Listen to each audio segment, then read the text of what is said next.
आणखी एक breaking news आहे। फडणवीस आणि अजित पवार यांच्यामध्ये रात्री उशिरा बैठक झाल्याची माहिती समोर येते। पुण्यात भाजप कार्यकर्त्यांसोबत बैठक झाल्याची माहिती आहे। मोदींना पंतप्रधान करायचंय म्हणून सुनेत्रा पवार यांना उमेदवारी दिल्याचं फडणवीसांनी म्हटलेलं आहे। तर फडणवीसांसोबत रात्री उशिरा बैठक झाल्याची माहिती आहे। अजित पवार आणि फडणवीस यांच्यामध्ये बैठक झाली आहे। या बैठकीमध्ये अनेक विषयांवर चर्चा झाल्याचं सुद्धा या ठिकाणी कळतंय। तर रात्री उशिरा राज्याचे दोन्ही उपमुख्यमंत्री अजित पवार आणि फडणवीस यांच्यामध्ये चर्चा झालेली आहे। लोकसभेची निवडणूक काही दिवसांवर आहे। पहिल्या टप्प्यातील मतदान उद्या होणार आहे। तर इतरही जे टप्पे आहेत तिथल्या मतदारसंघांमध्ये प्रचार सुरू आहे, उमेदवारी अर्ज भरणं सुरू आहे आणि अशातच राज्याचे दोन्ही उपमुख्यमंत्री जे सत्तेत आहेत, महायुतीमध्ये आहेत, त्यांची बैठक रात्री उशिरा झाल्याची माहिती समोर येते।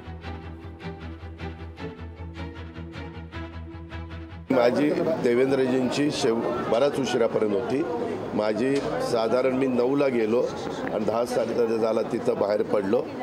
काय आज भारतीय जनता पक्षाचे प्रमुख म्हणून महाराष्ट्राचे देवेंद्रजीच बरंच काही बघतात आणि त्याच्यामुळं तिथं काही गोष्टी त्यांना माझ्याशी बोलायच्या होत्या, मला त्यांच्याशी बोलायच्या होत्या। त्यामध्ये आम्ही एकत्र जरा काल बसलो होतो। लोकशाही मराठी ऐका, पहा, जागरूक रहा।